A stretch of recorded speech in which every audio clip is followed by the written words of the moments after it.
Saudações, eu sou Fernando Ferreira, tenho 30 anos, pratico o budismo, especificamente o budismo de Nichiren Daishonin, depois vocês vão entender melhor. Sou professor aqui na cidade de Caicó, de filosofia, e também de todas as disciplinas que envolvem essas questões propedêuticas no curso de Direito na Faculdade Caicoense Santa Terezinha.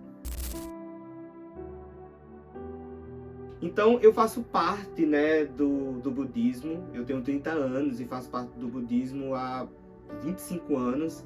A gente conheceu o budismo nos anos 2000, né, devido a minha mãe estar passando por um processo de câncer. Então, pela fé, ela conseguiu, né, ultrapassar todos esses obstáculos, e a gente desde então pratica o budismo. A gente quem? Eu, minha mãe e meu irmão Felipe, né, meu irmão mais velho. Então,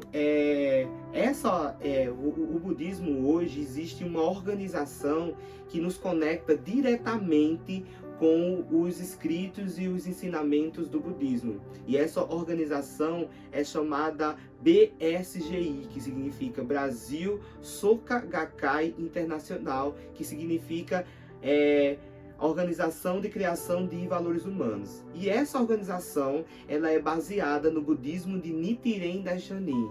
Poxa, Fernando, quem é Nichiren Daishonin? Ele foi um monge budista lá em 1222 no Japão, que ele revelou, né, o Sutra do Lótus, que foi um dos sutras mais importantes, né, do budismo, tendo em vista que o Sutra do Lótus foi aquele sutra que revelou dizendo que todas as pessoas, indistintamente, elas possuem o estado de Buda intrínsecas dentro dela. Porque sutras antes do Sutra do Lótus criava determinadas prerrogativas para que as pessoas pudessem atingir esse estado de Buda, como mulheres não podiam atingir estado de Buda, ter que doar a própria pele, enfim. Então, quando Sakyamuni ele proferiu esse Sutra do Lótus, ele trouxe essa evidenciação, né? E o Sutra do Lótus tendo em vista que a flor de lótus, ela é uma flor que ela nasce na lama, e na sua transição para que ela possa florescer, ela atravessa por um processo, né? Um processo muito, muito bonito e muito, muito místico também.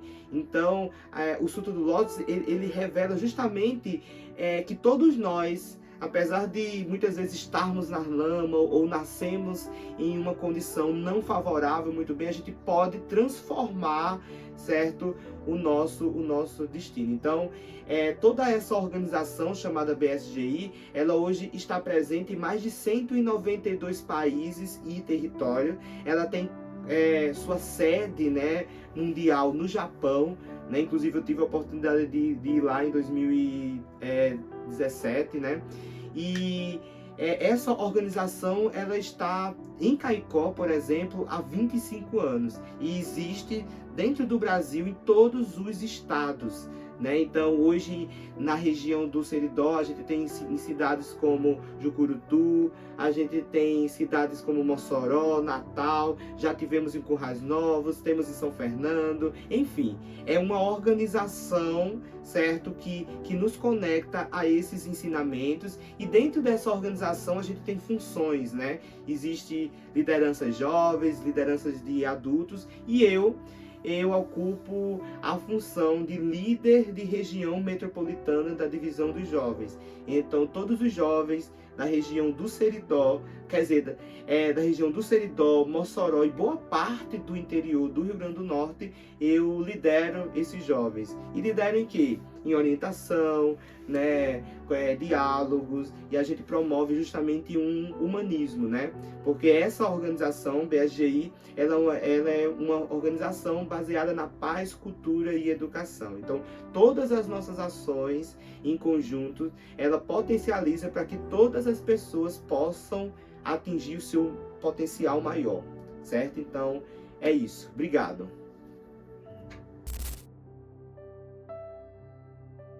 Se eu pudesse dar um conselho, principalmente quando a gente vai para essa questão da religiosidade, eu diria que todo mundo busque procurar de fato a religiosidade. Porque quando a gente vai pegar o sentido da palavra religião vem do religare e significa união das pessoas. Entre muitos significados, tem esse significado de unir. Então, não faz sentido, por exemplo, se alguém é evangélico e critica alguém budista por ser budista. Se alguém budista critica alguém de religiões de matriz africana porque pratica religiões de matriz africana. A gente está fazendo tudo, menos praticando a nossa própria religiosidade. Então, essa mensagem que eu deixo aqui, né? Que os afetos, de fato, são revolucionários e não faz sentido, por exemplo, a gente ter algum tipo de preconceito ou discriminar alguém, né? Por a sua religiosidade, tendo em vista que estamos em um estado laico. E todas as pessoas têm esse direito de manifestar a sua crença. Então, a mensagem que eu deixo é nesse sentido, sabe? Assim, de não julgar, né?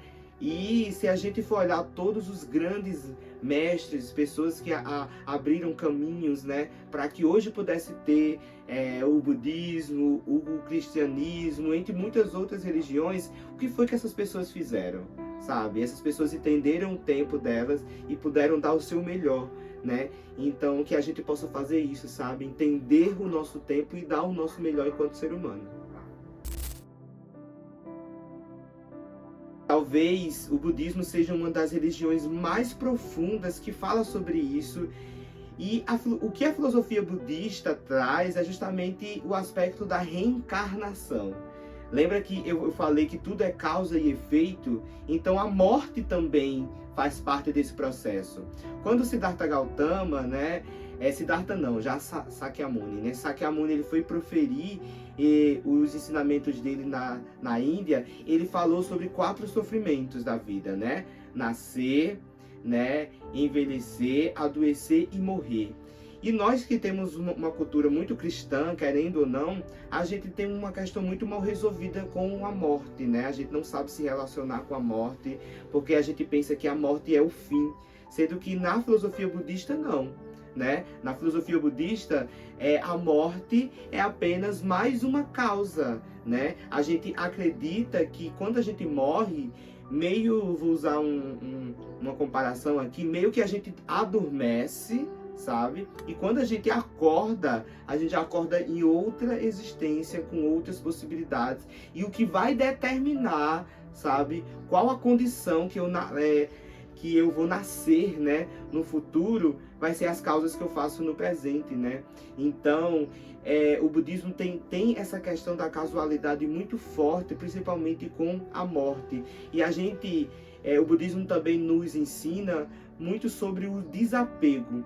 Porque a gente tem uma consciência de morte como se a gente não fosse morrer, como se, por exemplo, a gente tivesse outras oportunidades, ou então que a morte fosse algo distante da gente. Mas não, a morte está presente, inclusive agora, quando eu estou falando com vocês aqui, sabe? Nada me garante que eu vou morrer, né, amanhã, ou agora, ou daqui a 50 anos, entendeu? Então, o budismo tem essa relação muito harmônica com a morte, porque entende que a morte é uma realidade, e se de fato a gente for perceber, né, a morte, ela é uma realidade para todos nós. Todos nós. E a gente sofre muito porque a gente é apegado com as coisas, né? Meu celular, meu namorado, meu relacionamento, meu. E nada é da gente, tudo está.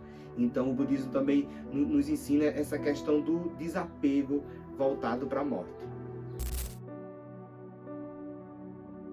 Então, lógico que sim, a gente entende, né? Lógico, mas logicamente na visão budista, né? Tudo é causa e efeito, né? Então, não existe algo por acaso, por exemplo, né? Tudo é causa e efeito, através dos pensamentos, das palavras e das ações. Então, dentro do budismo, a gente tem um mantra que é muito, muito significativo, que talvez explique um pouco mais essa nossa conexão enquanto budista com o universo, que é o Nam-myoho Renge-kyo, que é o título do Sutra do Lótus, que é um dos sutras principais proferidos pro Sakyamuni, né, lá no tempo na Índia.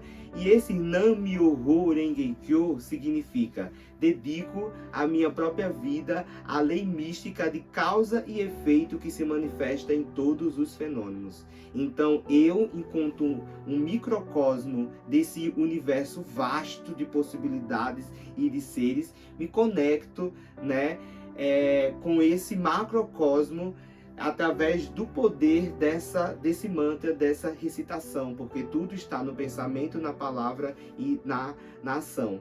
Então a gente acredita que através desse mantra, nós, enquanto microcosmo, nos conectamos com tudo aquilo que é macro, tudo aquilo que é o próprio universo, tá bom? Então, começando esse diálogo falando que é existir, é uma pergunta um pouco complexa, inclusive existencial também, né? Mas existir é muito mais além do que estar vivo, né? No próprio entendimento budista, porque existir, né? A gente pode habitar, existir, estar ali, né? Mas quando a gente, na visão budista, existe, a gente entende o nosso próprio propósito, né? Porque o próprio sentido da palavra Buda é aquele que desperta. Então, existir é quando você desperta para a sua missão enquanto ser humano, sabe? Então, essa é uma palavra, né, muito importante dentro da prática budista, porque é através da nossa consciência que a gente consegue existir, a gente consegue estar em evidência e sendo útil principalmente na nossa existência enquanto ser humano.